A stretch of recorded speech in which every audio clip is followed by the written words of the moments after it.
A man lost in the storm. A woman hidden in the forest. A little girl whose fevered breath could change everything. Adam Walker thought he was only passing through the mountains. Until the night a stranger's lantern lit more than just his way, it lit a path to a life he never expected. Before we dive into the story, comment below where you're watching from. Enjoy the story, everyone. The narrow road twisted through the shadowed woods of Willow Glen, slick with rain. The headlights of the black SUV barely pierced the downpour. Wind clawed at the trees, howling like wolves across the ridge. Adam Walker gripped the steering wheel tighter, his knuckles pale beneath the dashboard lights. In the back seat, his 8-year-old daughter, Lila, lay curled under a blanket, her cheeks flushed with fever, her breathing shallow. "Almost there, sweetheart," he murmured, though they both knew it wasn't true. A sudden jolt shook the vehicle. The engine sputtered, coughed, and died. The SUV rolled to a stop on the narrow shoulder, surrounded by endless trees and thick fog. Adam turned the key. Once, twice, nothing. He checked his phone.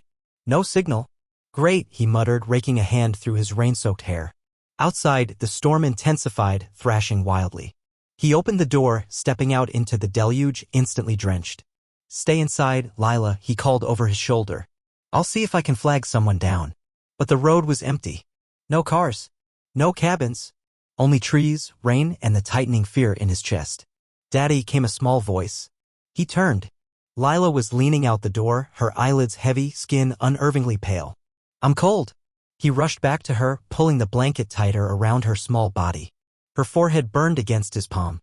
She was burning up. "We need help," he said aloud, though no one was there to hear him. Then, through the wall of rain, a light flickered. A steady glow. A flashlight. A figure emerged from the woods.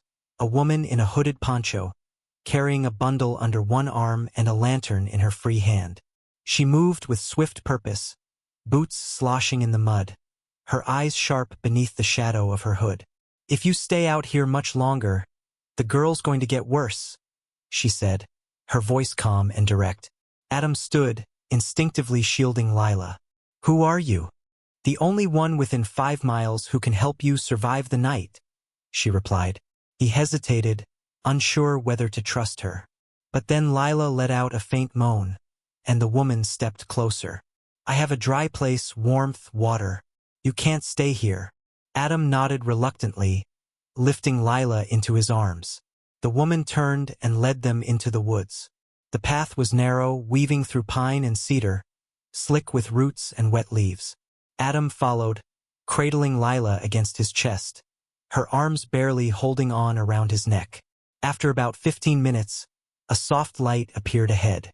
A wooden cabin stood tucked among the trees, smoke curling from its chimney. The woman opened the door and waved them inside. "Lay her on the cot by the stove," she instructed, already moving to light more oil lamps. Adam obeyed, gently settling Lila onto the cot. The warmth inside was immediate, thick with the scent of burning wood, herbs, and something faintly sweet. The woman shrugged off her poncho and hung it near the fire. Her hair was long and slightly tangled, her clothing simple but clean. She knelt beside Lila, tucking a soft wool blanket around her. "Fever's high," she murmured. "Do you have any medicine?" Adam shook his head. "No. I was just trying to get her somewhere quiet." She moved to a shelf and returned with a small jar. "Elderflower and ginger tea. It'll help lower the fever." He stepped in between, blocking her path. "Wait, what is that exactly?" "It's safe. Natural. I've used it for years." "You're not a doctor," he said flatly. She met his gaze steadily. "And you're not going to find one up here tonight." He hesitated, then stepped aside. She sat beside Lila, coaxing her to sip from a cup. Lila stirred, swallowed, and sighed, her eyes fluttering shut again. Adam watched silently. The woman stood and turned to him. "You're lucky I heard your engine die," she said. "You live out here?" he asked. "Full time," she replied, placing the empty cup in a basin. "My name's Calla Rivers." He extended his hand. Adam Walker." Calla glanced at his outstretched hand but didn't take it. "Wash up. Dry off. Your daughter needs you strong." He glanced down. Mud up to his knees, soaked clothes clinging to his frame. In the corner, Calla had laid out a towel and a dry blanket. Adam moved toward the towel and blanket slowly, casting a glance back at Lila. Calla followed his gaze. "She's safe for now," she assured him. He sank heavily into the worn armchair, rubbing his temples. I was trying to give her a break. She's been so anxious lately. City life is relentless. Calla knelt to stir the fire. This place is quieter. Too quiet, he muttered. She smiled faintly. You'd be surprised what you start hearing when you finally stop running. Their eyes met for a moment, a silent understanding passing between them. Outside, the storm raged on, but inside the tiny cabin, a fragile sense of shelter began to form. Morning light filtered through the wooden slats and soft linen curtains, casting golden patterns across the room. Adam stirred in the armchair, his neck stiff from the awkward sleep. Blinking, he took in the familiar sense of cedarwood, herbs, and burning logs. He sat up sharply. Lila, eh?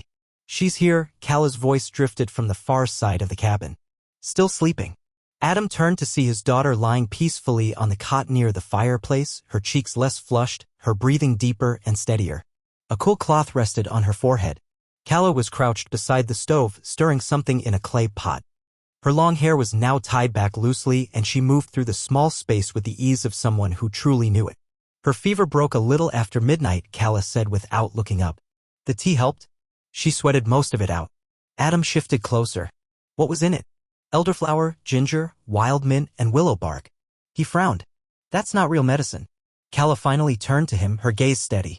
It's real enough to let her sleep through the night. Adam stood, tension crackling through him. Look, I appreciate everything you've done, but I need to get her to a proper clinic. She should be seen by a real doctor, blood tests, for fluids, not forest remedies. Calla rose to her feet too, setting the ladle down with deliberate calm. Do you see a road outside? An ambulance pulling up, she asked quietly. Adam looked away, jaw tight. She's stable, Calla continued. Better than when you carried her in, soaked and shaking. Maybe trust that she's not in immediate danger anymore. Adam paced across the small cabin, his voice rising. You don't get it. I've spent Lila's whole life trying to keep her safe, schedules, seat belts, backup plans. I can't afford to mess up. Not once. Calla moved to a wooden cupboard, pulling out 2 handmade bowls. Do you want to stay angry, she said, setting them on the table, or do you want breakfast? I want control, Adam muttered under his breath. Calla turned sharply. Then maybe you should have stayed in Summit Springs with your asphalt and blueprints, she said. Adam froze. She continued, her voice softer now. You design cities, right? Places for people to live. I preserve the wild places so people remember how to feel. Adam narrowed his eyes. I don't need a lecture. Calla's face remained calm. Neither do I.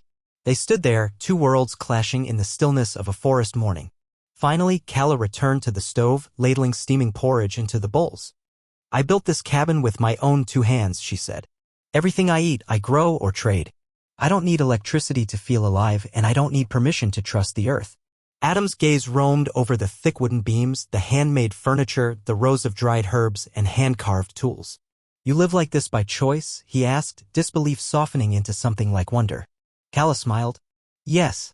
Not to escape the world, but to live in the part of it that still breathes. Adam rubbed the back of his neck, glancing toward the cot where Lila slept peacefully. You're not afraid? He asked. Of the wolves or storms? No, she said simply. But sometimes I'm afraid of people. That caught him off guard. Why? Because they see something different and try to change it. Adam sat down slowly near the hearth, not far from his daughter. Her tiny chest rose and fell steadily. I wasn't always a forest person, Calla admitted, handing him a bowl. I used to live in the city once. I know what it's like to rush, to plan, to constantly worry. That's why I left. Adam accepted the bowl but didn't eat yet. What made you stay? He asked. Calla looked at him then, really looked. One day, she said, I realized I could hear myself think again. They both turned as Lila stirred on the cot. Calla rose and crossed the room, checking the cloth on the girl's forehead with a gentle hand. She'll be up soon. Probably hungry, Calla said softly, her hand brushing a stray hair from Lila's forehead. Adam knelt opposite her, watching his daughter sleep. I'm sorry I snapped, he murmured. I'm not used to this. Calla offered a small, understanding smile. I know. Adam glanced around the small, cozy cabin again. No Wi-Fi, no phone, no backup plan. It's like you live purely on trust, he said. Exactly, Calla whispered. And you? You're a man who builds cities that scrape the sky. But maybe your feet haven't touched the ground in a long time. Adam looked down at his mud-caked boots. You might be right, he admitted. Calla stood and handed him a clean towel. While you're here, she said gently, maybe start by taking your shoes off.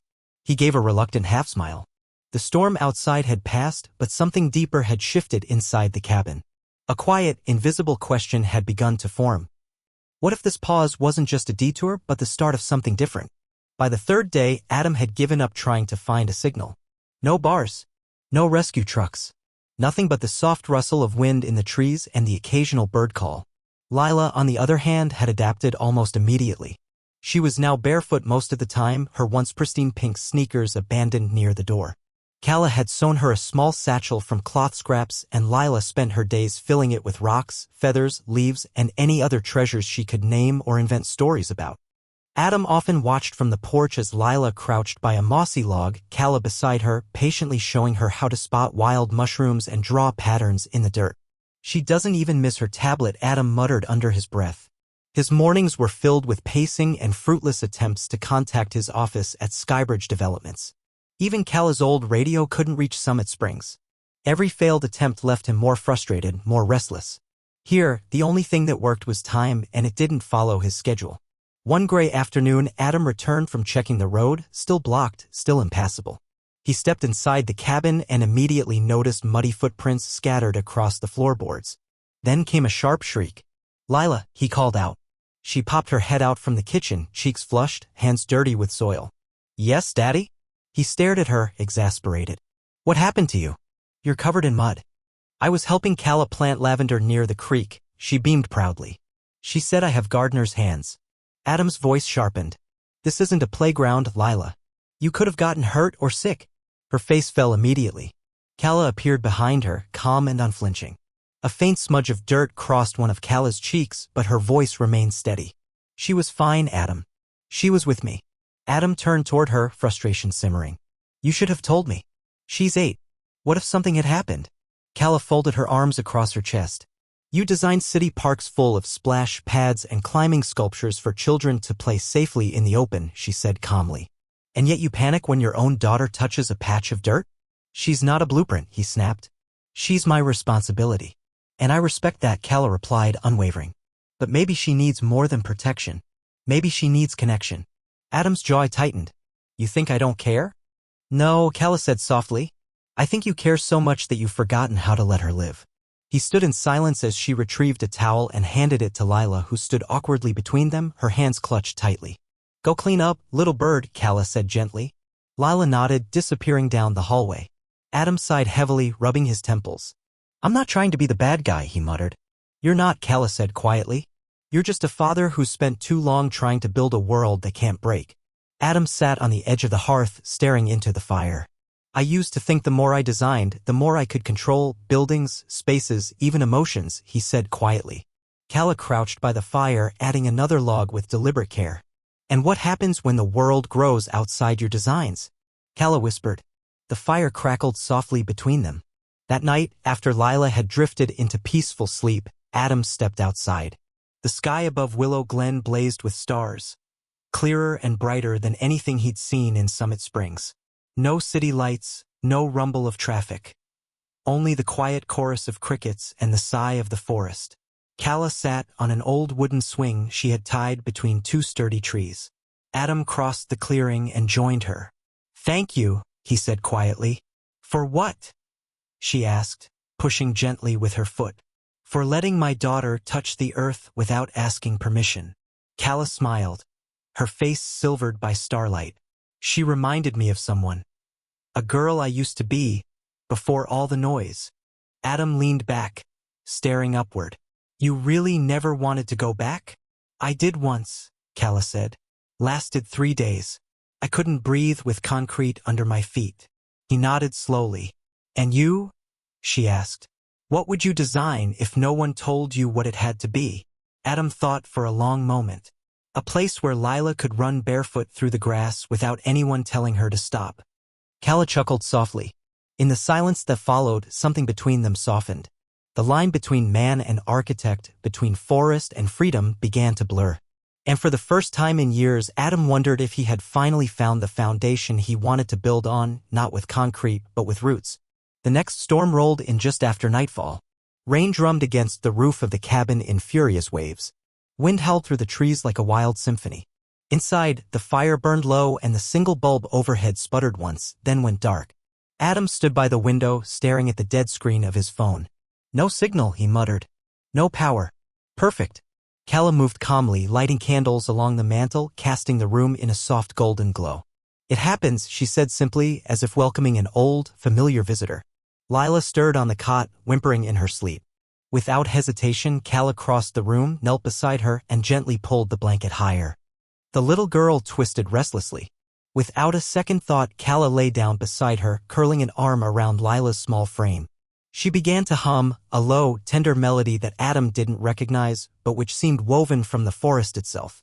Adam stood frozen, watching. Almost immediately, Lila calmed, burrowing into Calla's side. Her breathing steadied, her tiny fingers curling into Calla's shirt. Adam felt a sharp tug deep in his chest. He had never seen his daughter so completely at peace, not even with him. Calla didn't say a word. She simply held Lila as if she'd always been meant to. When the girl finally slipped into deep sleep, Calla sat up, glancing toward Adam. "She's okay now," Calla whispered. Adam nodded, his throat tight. She rose and handed him a candle. "There's more in the kitchen if we need them." He took it from her, their fingers brushing lightly, an almost imperceptible touch that sent an unexpected spark through him. They sat near the fire, the storm battering the world outside while candlelight danced between them. Adam leaned forward, resting his elbows on his knees, studying the flickering flames. "You're different," he said softly. "Most people would have called the cops or told me to turn around," he added. Calla smiled, but it was tinged with sadness. "Most people aren't trying to outrun themselves." Adam looked at her, startled.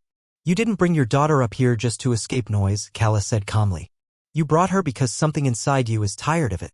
He exhaled, feeling the truth in her words. "I thought if I built the perfect getaway," he said, "the stress would melt away. But it followed me anyway." Calla nodded knowingly. Adam leaned back, gazing at the timbered ceiling.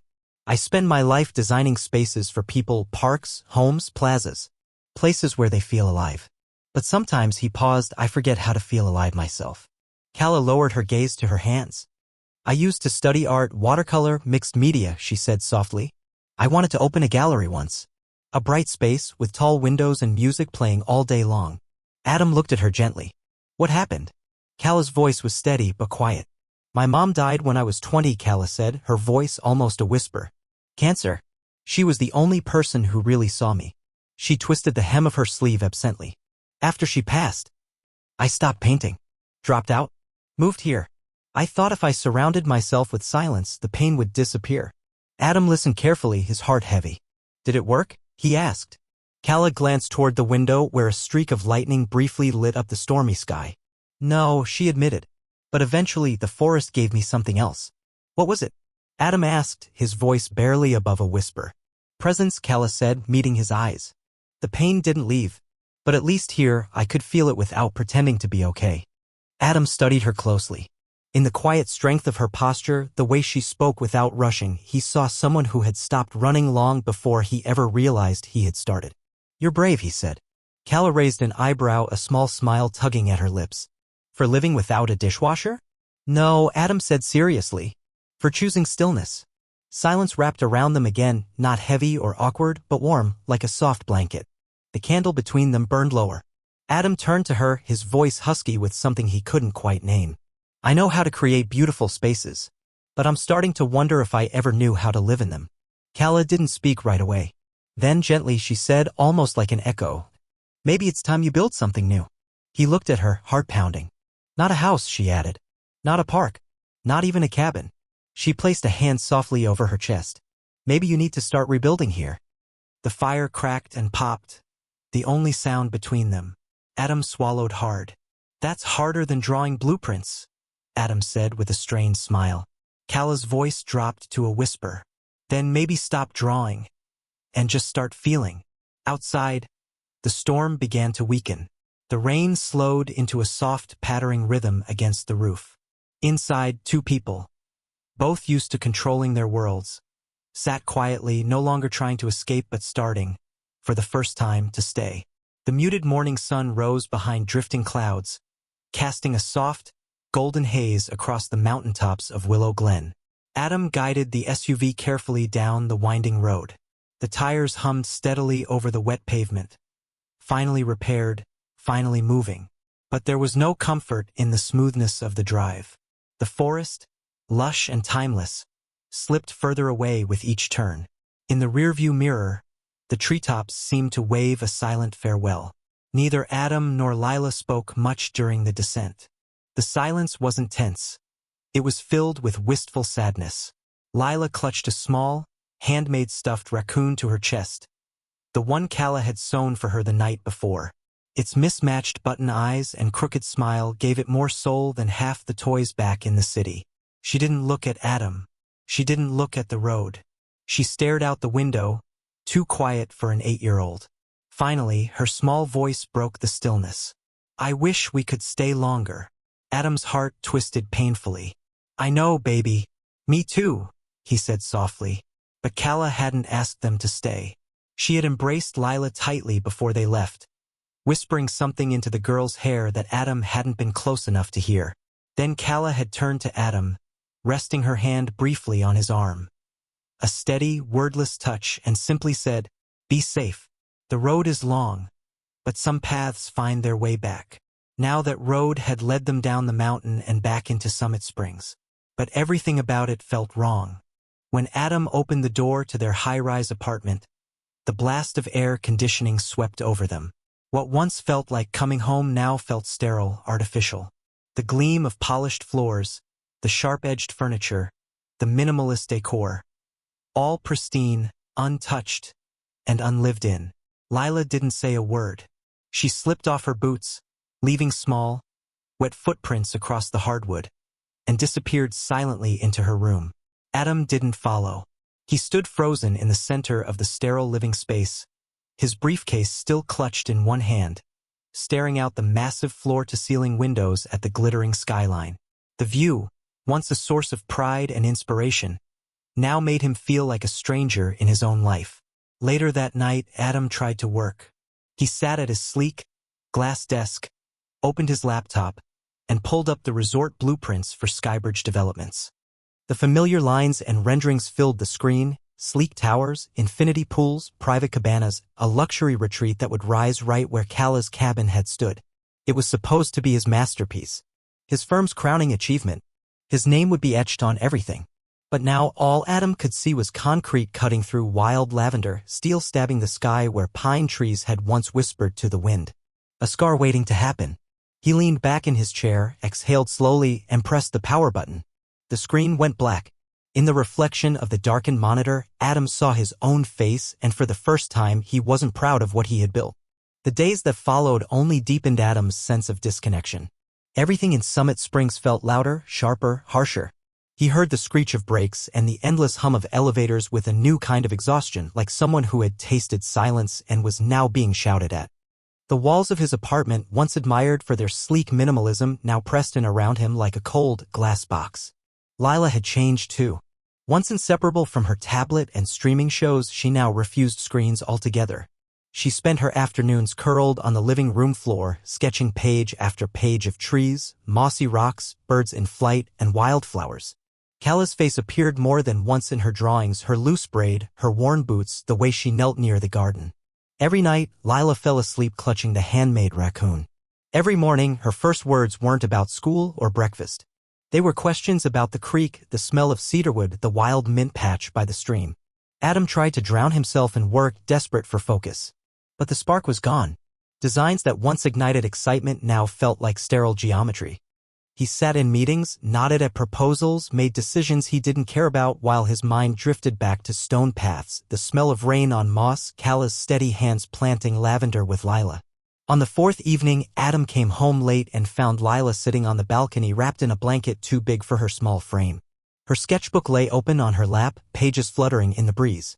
The air smelled faintly of traffic and leftover takeout. "I don't like it here anymore," she said without looking up.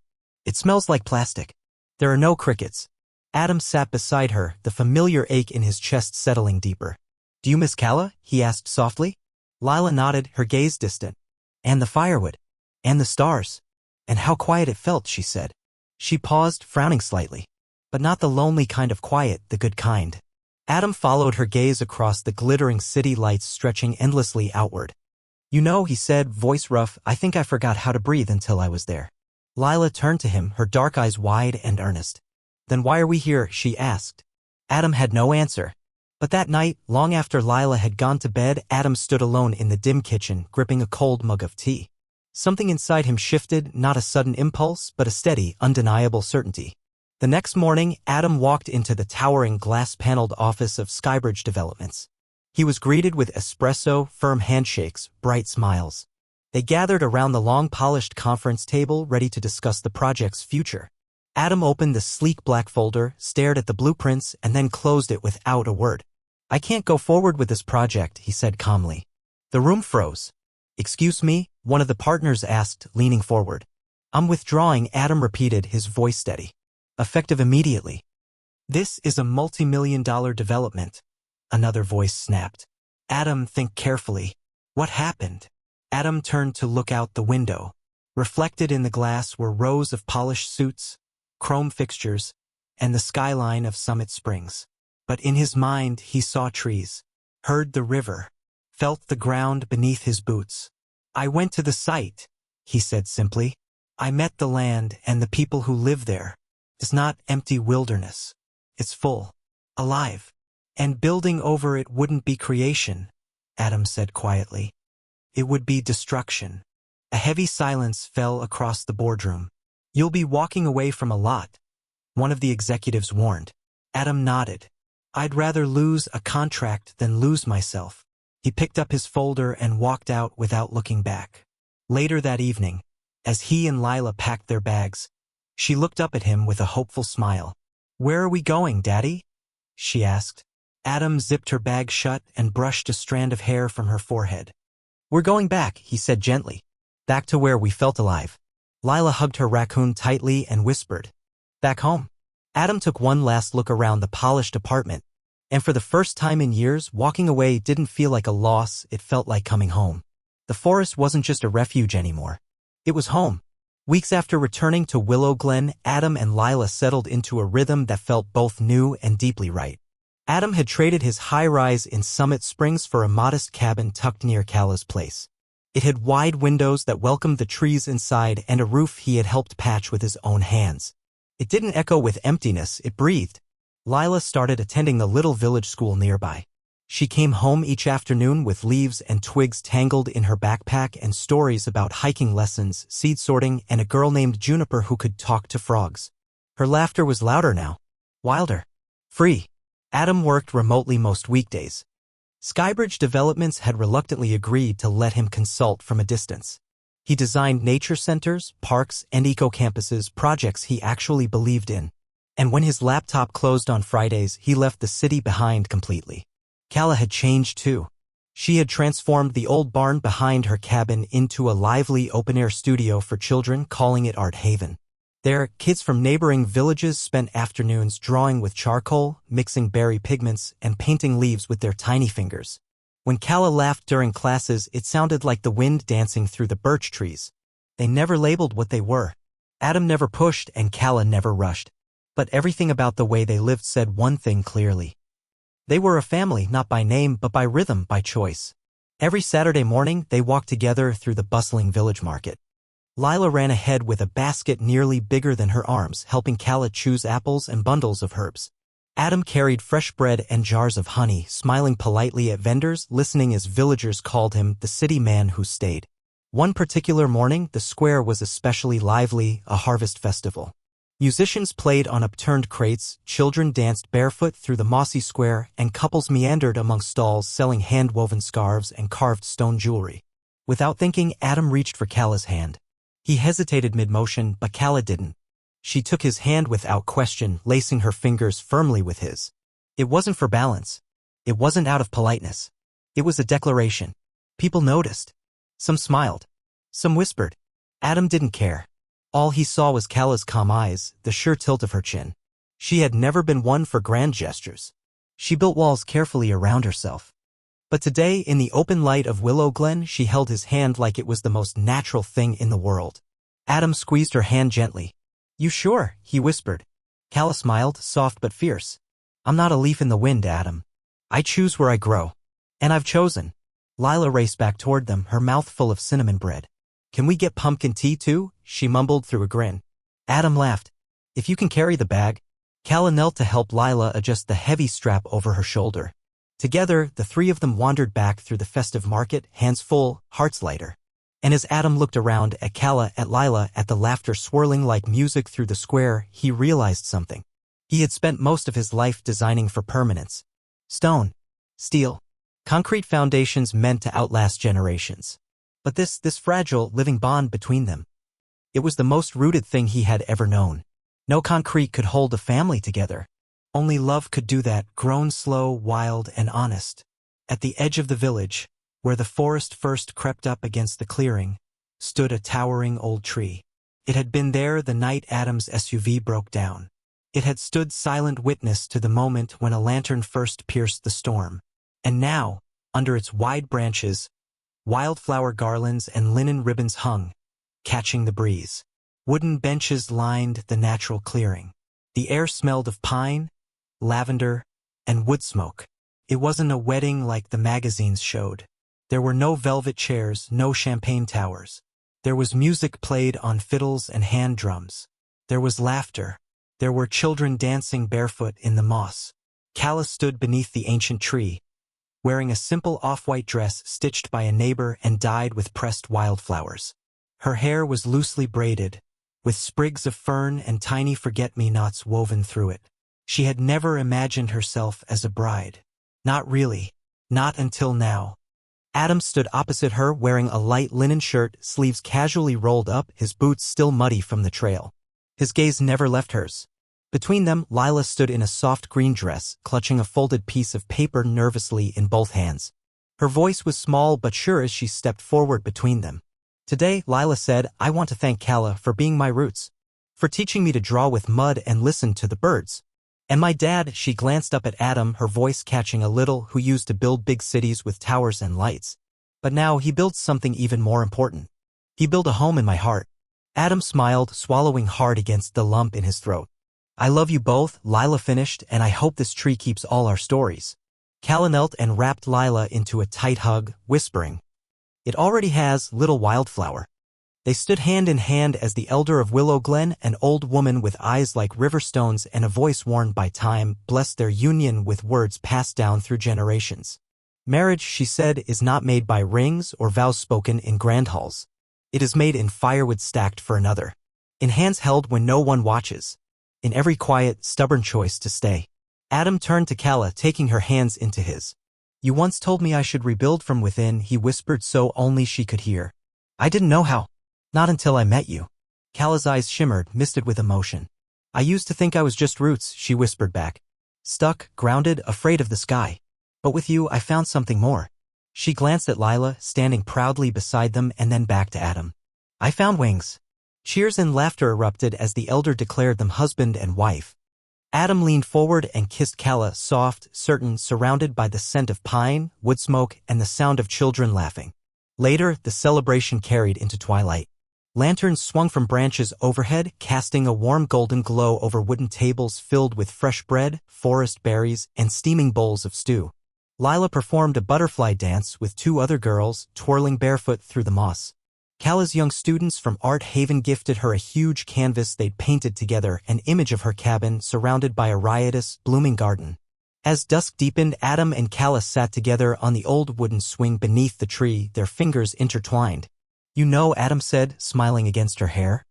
This wasn't in any of my plans. Calla leaned into him, resting her head on his shoulder. Good, she whispered. The best things never are. A soft breeze rustled the branches above them. The scent of wildflowers and wood smoke mingled in the air. In the quiet of the evening, surrounded by people who loved them and who they had chosen to love back, it felt as though the whole forest sighed in contentment. Calla tilted her head up, smiling toward the ancient tree. I once stayed here because I was too afraid to leave, she said softly. Adam kissed her forehead. And now? Calla's smile widened. Now I stay because it's where my heart belongs. Adam pulled her closer. Then let's keep building, he murmured. Not cities, she teased gently. No, he agreed, smiling against her temple. Not cities. Homes. Right here. If this story warmed your heart and reminded you that family isn't always found where we expect, but often where our hearts feel most at peace, then maybe you too are exactly where you need to be.